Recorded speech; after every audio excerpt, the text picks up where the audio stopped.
Hello, and welcome back, my little PogChamps, my gamers, and Apostrophe gamers, to the next set of schools that we have today for the EGFC Season 2.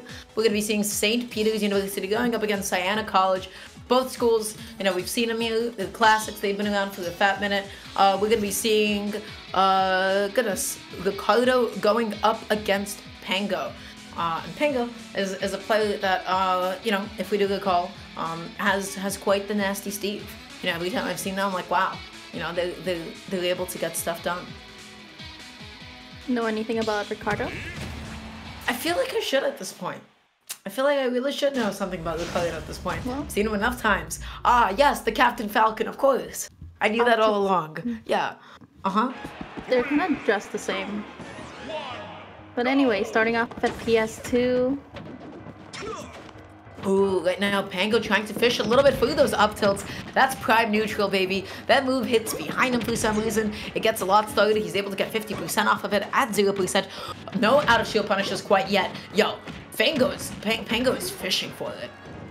Literally fishing and kind of riding away with a bunch of things that Ricardo is getting caught up on. Yeah, that's something you always have to be mindful of. Side B is such a powerful command grab. It's a command grab, it's a projectile, you can act independently off of it, follow up off of it, good F smash out of shield. So normally people like to, go for a lot of multi-jabs on shields because of the shield pushback, but if somebody has a disjoint option like that, that's gonna, that'll obviously invalidate that.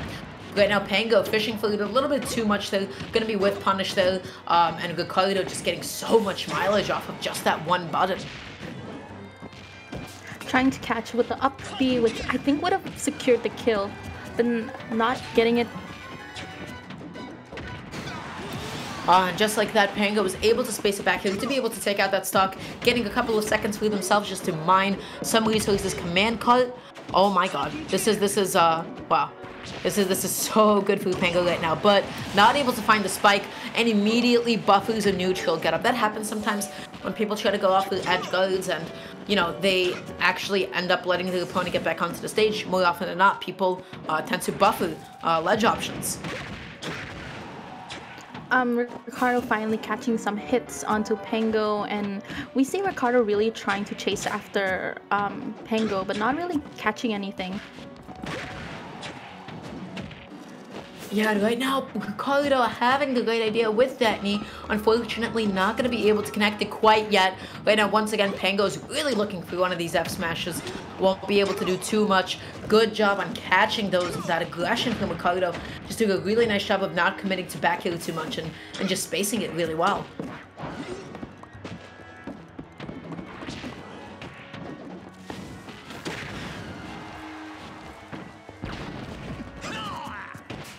Oh, right now, not able to find that one either. Able to still land kind of safely. That shield is looking tiny. Ricardo wants it. Ricardo keeps on going for it and is able to find the back heel, but that's actually not going to be able to do it quite yet. Steve able to make it back from the depths of hell.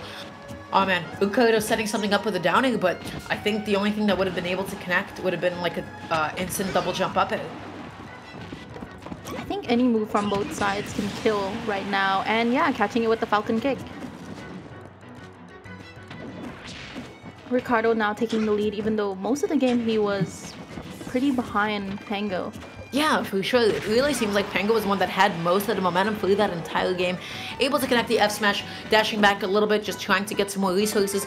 Wave lands on the platform, and they recognize that, what, maybe I won't be able to get a follow-up out of the minecart, but oh boy, footstool? But no follow-up, so unfortunate. Having all the stone, this is looking so good for Pango right now, and is able to clean up that stock without taking too much damage. Ricardo not getting any extra credit at all. That stock lead now rendered insignificant as Pango getting the spot dodge up tilt, not able to get the full follow-up tree. Wow, I don't know, they just look so on top of it right now. Yeah, for sure, and Pango was doing such a good job when it came to mining for resources and keeping Ricardo away with the cart. That's going to be the side B. Tries to go through the knee out of it. Oh my god, Ricardo. Absolutely relentless. Up air, that would have all done the job just fine, but, try to go for it all. That's going to be a TNT setup. This is going to be so big, and is able to bait the jump. That was such a good ledge trap from Pango because, you know, they pressured just about every single option with roll, you know, from, you know, get up attack roll, drop down, you know, just because of the pressure of that TNT, and was able to bait out that jump from the ledge and get the kill. Sometimes it's not about actually, you know, getting your projectile to connect. It's not always about, you know, having the trap always function. It's about forcing your opponent's movement in such a way that you can predict the, you know, the next attack. And it just got me thinking, what would you do in a situation like that? Because it feels... Suffer? But besides that, I don't know. I feel like, you know, my options, like, kind of like playing, you know, the characters that I do play, they tend to be a little bit unconventional off the ledge. Captain Falcon at that position would have to go for like a drop down double jump aerial to be able to swat the TNT away. Because then from there, right, that renders the pressure plate ineffective. The pressure plate is no longer going to be able to do what it wants to do. And he'll be able to sort of try to find his opening from there. So I think that would have definitely been the right choice, for sure. But again, you know, when you're being ledge trapped, sometimes you just have to recognize that there is no right, explicitly right choice sometimes. You're in disadvantage. You're going to be the one to lose these dice rolls and to be losing these coin flips more often. That's why it's disadvantage, you know? And with the momentum all on Steve and on Pango, it seemed very hard for Ricardo to get back. Definitely, if I was in that situation, I would have panicked and seemed like the best choice would be to jump, only for it to be a whole trap. So we're going to be seeing the bans from Pango, going to be banning FD, Smashville, and Yoshi's. I think those are all really good choices just because none of those stages sort of give him the platforms that he wants to be able to cover himself. A lot of Steve's game plan at the very beginning at least is like, alright, I need space, I need to figure my stuff out, I need to get all my ducks in a row, you know? So, you know, especially on the battlefield, on the PS2, he just runs to the opposite side of the stage and is able to get some resources going. And so the game plan immediately becomes, okay, how do I get in on this? How do I make myself ambiguous? How do I make sure that he is not allowed to do that? You start letting Steve sit in the corner a little bit too long, and, you know, he has all the resources that he could possibly ask for. So going into this game, they're going to be opting for a small battlefield. I have to say, this still feels like a stage that's really solid for Steve. Great song. I love Telltale Heights, one of my favorite Zelda songs. But game 2 now, on small battlefield. We've been seeing this a lot with Ricardo going on the absolute offensive before catching and getting caught by a bunch of Pango's combos or loops. And evening it up. Yeah, because that's even right now, but right now Pango is just like, again, they're always dashing back.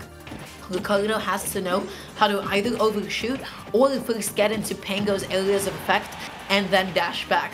Because right now, the big issue is that Ricardo, a lot of his movement is so linear, both of them off stage at the same time. The up B not going to be able to connect. Ricardo had the right idea, but Pango just timed the side B so well. This game is so fast-paced right now. Compared to the other one where the last stocks were mostly Pango on the side trying to mine for items, this right now is incredibly fast-paced with both of them almost... Oh, and Pango takes the stock. Okay. Oh, wow. You know, if it doesn't work once, just try again, you know? And that's exactly what Pango did. Well, excuse me, Ricardo did, you know? That move is not okay. It kills so early. Its scoop is absolutely massive. It does insane amounts of shield damage. Honestly, that move is in its best possible state. Pango had the right idea, but they needed to be able to either F-smash the other direction or get behind Ricardo. But either way, they have all this momentum and Ricardo is swinging. And both of these players are really on top of one another and being able to attack each other when needed. And will that take it? No, that won't take it. And I just never realized how much stuff Steve leaves behind. That time Ricardo trying to go for the tech chase on the plat was not able to find it. But again, just take a look at this. Ricardo, every time that they're at a deficit, every time that they, you know, the tempo isn't in their favor, excuse me, they just dash in. They dash in, they always commit to a button. And, you know, Pango has been consistently shielding. Pango has been consistently catching these dash-ins. Pango has been consistently, you know, just waiting, you know, for Ricardo to be able to do that. But that knee is going to be able to take it and evening up the stock count completely. Wow. So far with Pango in the momentum, with the lead, but I know definitely Ricardo can easily take back the percentage. And yeah, patient to it now. Yeah, just really not trying to contest Steve. But again, dashing into these minecarts at mid-range, especially from the corner.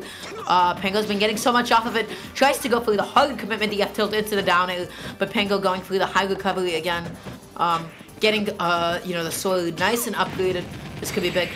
And that's the up smash out of shield. Oh. Yeah.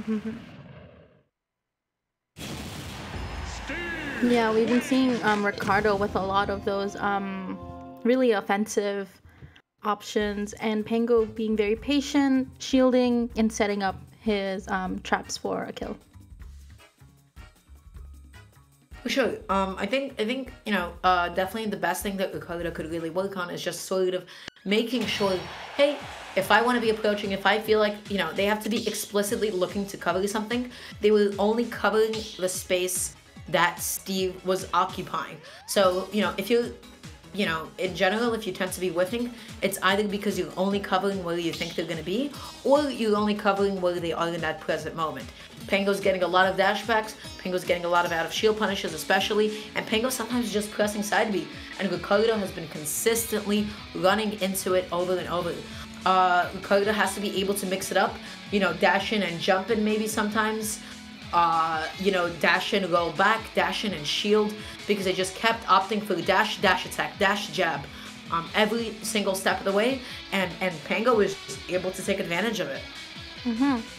And that's it for their set, right? Just to make sure. That's gonna be it for Pango and Ricardo. Really good stuff to Pango to be able to take it 4-0 right off the bat, and that means we are going to be moving on to we don't really have the next players. Yeah, we don't know who's next yet. They didn't give us the sauce, they didn't give us the info. Guys,